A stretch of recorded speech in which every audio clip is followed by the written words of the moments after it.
Hey, it's Bunny. I'm gonna skip a long introduction on this one because this is like the third time I've tried to film this video, but I'm really trying to make it concise so that it's helpful for people instead of just me like rambling about my own personal life that I don't really feel is that helpful. But anyway, this is gonna be my vlog about kind of my experience with having high anxiety, which ties into depression, at least for me, and kind of some of the coping methods that I use to deal with it. I'm not on any medication for high anxiety, just in case you're wondering. I was prescribed a medication for high anxiety, but my doctor did say that it would most likely change a lot of my personality, and I'm very happy with the way I am. I just don't like having anxiety. I'm just gonna try and give y'all like an overreaching canon of the situation today and not really like pause too long on any one thing. Basically, I'll just say I feel like I've struggled with high anxiety my whole life. I was always really anxious as a child, especially about going to school and things like that. I used to make myself really sick basically every morning, like crying, having fits, stuff like that. I'm an only child. I was always like really attached to my family and stuff, so I didn't really like that separation that was going on. I just basically wanted to like stay home all day, watch Nickelodeon and chill. I used to just cry all day, freak out, to the point that one of my teachers in the second grade gave me her cell phone, and this would never happen in today's society, but in the 90s, everything was okay. She used to just give me her cell phone, and I used to just walk around aimlessly around the whole school campus, just like crying until I could straighten myself out basically by lunchtime and then learn the rest of the day. I went through periods younger in life where the anxiety lessened, like probably around 5th or 6th grade, when you kind of started developing like more of an identity and like developing more concrete friendships, things of that nature. And then by the time I got my car and I was doing a lot of like high school activities, I seemed to kind of throw myself into being more involved with my activities and concentrating more on those things than I do with my anxiety. So a lot of you were wondering why I started my YouTube channel and things like that, and I touched a little bit on it in my 100th video vlog, but for the benefit of those of you who didn't watch it, I'll just kind of like backtrack and give y'all like a 2-minute, that's why I'm filming this on my webcam, because I'm like monitoring how long I talk about each thing so I can like concisely make sense through it all. So this is the part where you can like bust out your miniature violins for me. Last year was probably what I would safely describe as the worst year of my life. I was in a really horrible car accident, and if y'all want me to tell you more about this, I can in another vlog. But basically what happened is my right hand got broken. I'm right hand dominant. Really bad car accident that basically resulted in me getting what we now believe to be like I had some internal bruising. And like basically that brought me in and out of the hospital for like 3 or 4 months. I was pretty much going to tons of specialists, tons of doctors, stuff like that. I'm really freaked out about medical things. I'm really freaked out about getting sick or like suddenly feeling sick. That's where a lot of my anxiety derives from. When I was younger, and kind of still to this day, I really freak out about like the thought, and this may be TMI, I really freak out about the thought of like throwing up in public. Like if I start to feel slightly sick, I kind of make a mountain out of a molehill, and like I'll make myself more sick by becoming anxious. And then it's like, you know, anybody with anxiety probably has experienced, you know, these very basal symptoms of your heart rate immediately jumps up, you start to feel nauseous. Like what happens to me that really freaks me out is I'll start to get a numbing, tingling sensation like through my hands, down my arms, and also like in the top of my head. Like I always describe it as feeling fizzy, like as educated as that sounds. So that was basically what was happening to me for a span of 3 to 4 months of my life. Last summer, it really got out of control. I'd like to say, to show y'all the drasticness of the situation, I coined it as like my life shut down. I started skipping school a lot because I was afraid to be out on campus, because like that's basically how it was hitting me, is I would go to class, have a normal day, be hanging out with my friends, be like all dressed up, yada yada, and then I would come home and I would start having this horrible sensation as a result of having like bruised internal organs from this accident and be carted off to the hospital. So basically, as I just let this fear and thought and anxiety of being sick consume me, I stopped hanging out with my friends, I stopped going out places, I stopped taking trips, I stopped going to school, I stopped doing anything. Basically, what happened to me is I was sleeping a majority of the day just in my room in the dark, and then I would kind of like come alive at night, and I was doing probably the stupidest anybody could do. Like, look at the irony of this. I got into a car accident. That was a result of like why I was experiencing these pains. But for some reason my entire life, like being in a car or the act of being in motion. You know, I think a car, like me driving, and now I'm skipping around, I'm so sorry, you guys. I'll tell you what I was doing first and then why it was stupid. Basically what I was doing is I was sleeping a majority of my life away, and then during the middle of the night, you know, say 2 to about 5 a.m., I was getting in my car, and I was just driving aimlessly, and if you watch my 100th video special, I often go down to like this pier or this dock that's on the water, and I would just hang out there and listen to the Deer Hunter album. I'm not sure if you guys are familiar with this, but I have no shame in saying that Deer Hunter's House Ion Digest, like honestly, probably to a certain extent in that period of time, like saved my life. And this may sound cheesy to everybody, so if you want to make fun of me, that's totally cool. I can take it. But you know, like when you feel like you're at the end of your rope, sometimes it's the most simplest of things that really helps you kind of like persevere and work through your problems. And I'm glad I'm getting through this today without crying, because when I got to this point yesterday, I started to get like a little weepy about it, but I know how you shouldn't do that on YouTube because it shows people that you're actually alive and that you do feel emotions. For those of you who are going through depression, I strongly recommend this album. It really kind of just like resonated with me, what I was going through. The album really dealt with like feelings of loss, and that's kind of what I was feeling, because I was kind of feeling like a loss of control over my life. I was feeling like a loss of friendship. I felt very disconnected from everyone else. And I kind of feel like that's what anxiety and depression does, is it kind of puts a wall between you and other people, because you know, it's almost like you start to feel ashamed that you can't get through your own problems, you know, where you think people are going to look down on you for that. So there I was, ignorantly driving around 2, 3, 4, 5 in the morning, even though most of you probably know statistically that's when you are most likely to get into a car accident, being as that people aren't watching what they're doing at night, or drunk drivers on the road, whatever. So there I was doing stupid stuff all night.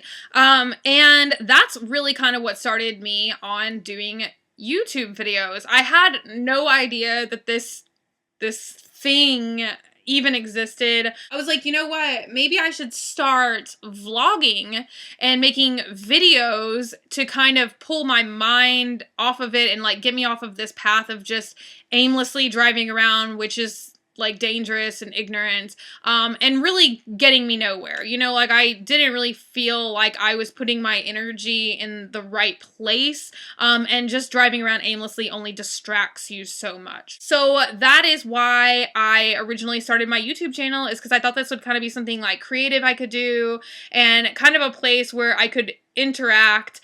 And I mean, I don't know, I guess like some people would frown upon this or think that it's kind of sad. But you know, it was like at a time when I was kind of in a place in my life where I was afraid to kind of like branch out or like leave my house much. I kind of felt like it was some kind of like interaction, even if it was just on the internet, instead of just like being alone by myself. So that's why I'm always so thankful to have you guys in my life, because it's just really been like a constructive place for me to kind of put my energy and just share my interests with others, and like not just allow myself to, you know, just box in and just, you know, like be the living dead. So I guess basically I'll talk about some coping stuff now, and then if y'all want me to like, you know, get into any of these little individual parts, I'll be more than happy to expand on them. One of the big things that I can say, especially if you're in the middle of a really bad freak out, that's what I like to call them, panic attack, freak out. I kind of do drive less and less, but I will not lie, like that's still my first line of defense against having a really bad panic attack. I will literally get into my car. Like what works for me is if I pull my focus away from just freaking out, to doing something. So driving really helps me because, you have to pay attention to stop signs, pedestrians, other cars on the road, lights, obviously you can't just panic and drive into a ditch. So that is one thing that really helps me. I'll like put on one of my favorite albums and just drive around and just, calm and like take deep breaths and concentrate on something else. The other thing that I end up doing a lot is walking, taking a walk somewhere, even if it's just in my own neighborhood. Once again, it's kind of like with the car thing, it's almost like the act of being in motion and forcing myself to get up and like expend some of this energy and adrenaline that helps me feel better. And then like for you guys who maybe don't have a car or too young to drive, like you could try walking. The other thing that I've told a couple of my personal friends that I do before is I try and develop a routine for myself. And I know that this may be brainwashing, but this is just what I've done to cope with myself. Like we all have to come up with coping mechanisms. A lot of times if I'm having a really bad anxiety attack, I'll just wake up and that's like what will be going on. I'll wake up at like 9 in the morning and I'll just feel really horrible and I'll just wake up in a panic. And I know that that's like the suckiest thing in the world if any of y'all go through that. Because it's just like you're dreaming 1 second and then the next minute you just feel like your brain is going to explode. I kind of developed a routine where I get in my car and I drive to Chick-fil-A and then like I drive to like a location. I don't want to tell y'all where this location is, obviously. But I drive to this location and it's a bit of a drive to get there, but I've basically brainwashed myself and it actually works. I'm like, if I get up and I get in my car and I go here and then I go here, by the time I get to here, which is my final destination, and then I go here, like by the time I get to X, I will feel better. And like the first couple times, it didn't really work. It's like, oh, like I still feel like crap. But it's like the more that you do that same routine, like the easier it is for me now. Like sometimes now, like by the time I get to X, like I've already felt better for a while, if that makes any sense. Which it might not, because I'm being a little bit vague. But I think you could develop a routine for anything, like even if you, once again, don't have a car, you can't drive or whatever. Like, I really feel like you could say, hey, every time I feel like I'm getting anxious, I'm going to get up, I'm going to make Kool-Aid, and I'm going to walk around the block, and I'm going to come back, and by the time I've walked around the block, I will feel better. Or, by the time I watch my favorite movie, I will feel better. But it's just like actively getting engaged in something. If you build a small, manageable routine for yourself that makes sense in your life, and like picking a healthy behavior, obviously, of course, to kind of make into some like cyclical routine that can really like ground you and help you. Sometimes I can just do small things. Like if I open the window in my bedroom and I kind of start focusing on like what I can see outside the window, and like a lot of time, and now this may make me seem like a simpleton, but a lot of times, and for those of you guys who have anxiety and depression, you probably understand that like if you're having a fit or a really bad time, sometimes it is just the very small things that you can just capture that moment and really break the cycle of freaking out, and that really turns it around. So like if I start looking at my antique photographs and like really start to think about the people, or sometimes I develop little stories about them, or if I start to look outside my window and really concentrate on like the nature, or like, trees or small animals that I can see, it's just something to alleviate my mind from freaking out and thinking that I'm sick and that I'm gonna go to the hospital. Because that's really a big thing for me. The other thing that I notice helps me a lot is using aromatherapy. And I know like some people this might not work, because like if you're feeling sick, like smelling anything that's too strong may make it get worse. I have a friend who is like that. But for me, it's kind of just the opposite. Like if I smell like one of my favorite perfumes or something that has like familiarity to me, like I can literally immediately feel my heart rate like decrease and kind of start to get back to normal. So like I'll spray the fragrance in my room, or just even like pick up the bottle and smell the fragrance, and that kind of works for me. So I just kind of developed these little quirky things, but over time it's just really done it for me. Now don't get me wrong, this isn't like ironclad. I definitely have my moments where I freak out, and sometimes nothing works and I just have to deal with myself for a while until it just pans out, you know? To any of y'all who are wondering, I strongly suggest using or consider using the YouTube platform and just like put yourself out there. Like, who cares if people are judgmental? Who cares if people make fun of you? Who cares if 500 people watch your videos? Who cares if no one watches your videos? Like, you know, it should be something that's for you. But just, you know, get on here and talk about something that you're passionate about. You know, like some of the very first videos I started making were thrift store hauls. And, you know, it's just getting on here and talking about something that I'm fascinated about, that I'm interested about, that I'm passionate about, that you'd want to share with somebody. And like, honestly, that's one of the greatest things that I've discovered that I can do, because it's just the act of, you know,